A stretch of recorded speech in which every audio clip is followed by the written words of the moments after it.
قلبي موجوع على غزة الروح، قلبي موجوع على أطفال غزة ونساء غزة وشباب غزة ورجال غزة. غزة الأرض المباركة، غزة العزة والكرامة والانتصارات والحق، غزة الأرض التي خلقت للسلام.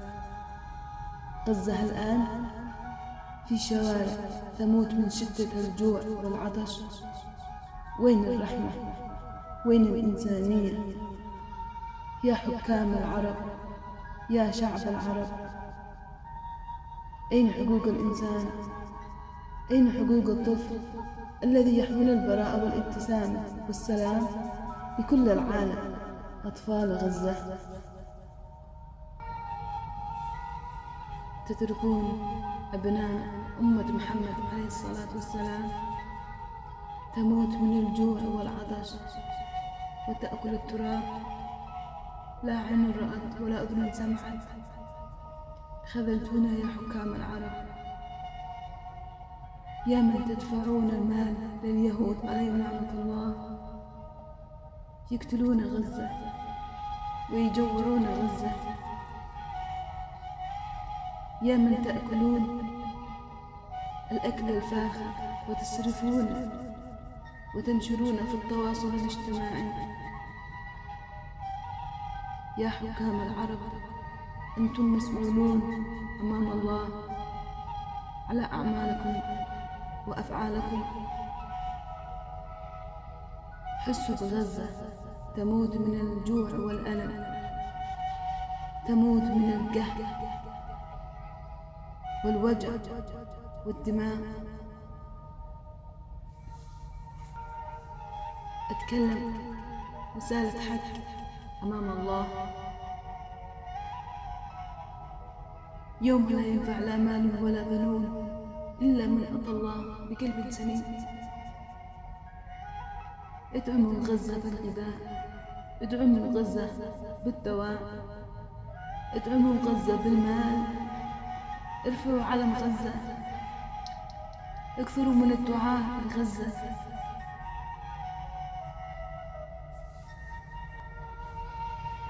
يا ناس ارجعوا إلى الله، تقربوا إلى الله، واكثروا من الذكر والتسبيح، واكثروا من الصلاة على النبي عليه الصلاة والسلام، وحافظوا على الصلوات الخمس، وحافظوا على الطاعات، وتمسكوا بالقرآن.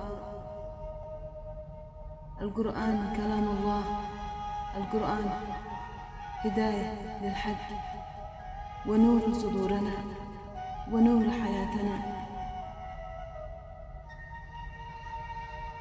لما تتقرب من الله وتمسك بالقرآن الكريم، والله تحس بالسكينة والاطمئنان والسعادة وراحة البال، والنعم يجي والأرزاق يجي.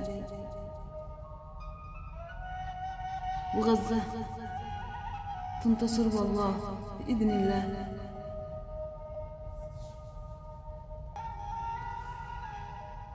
اتباعد عن المحرمات، اتباعد عن المعاصي، اتباعد عن الشرك بالله، اتباعد عن الفساد، اتباعد عن الظلم، اتباعد عن المال الحرام كشكل عام السلبية. لما تعيش أنت حياتك سلبية تعيشها بفوضى، ما بسعادة معك ولا راحة ولا أي حاجة، لأن أنت ابتعدت عن الله وعن كتاب الله.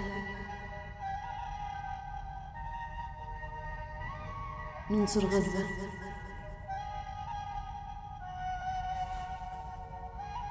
واصلح بين الناس، وانصر أخوك المسلم.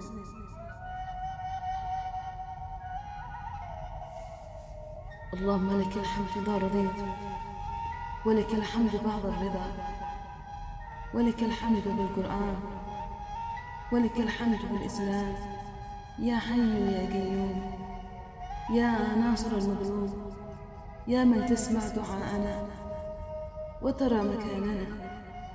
اللهم اغفر ذاك حال غزة، من لهم سواك يا الله، من لهم غيرك يا الله.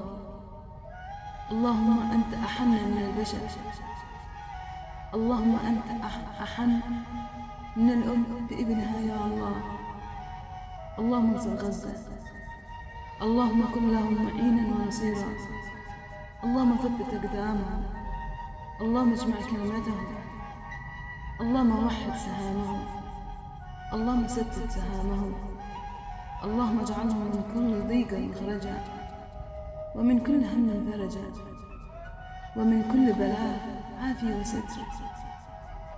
اللهم ارضيهم يا الله من عندك، اللهم اسقيهم يا الله من عندك، اللهم اطعمهم يا الله من عندك، اللهم اشبع جوعهم، اللهم اشفي جرحاهم واشفي مرضاهم وارحم موتاهم برحمتك يا الله الواسعة. وصلى الله وسلم على سيدنا محمد وعلى آله الطيبين الطاهرين.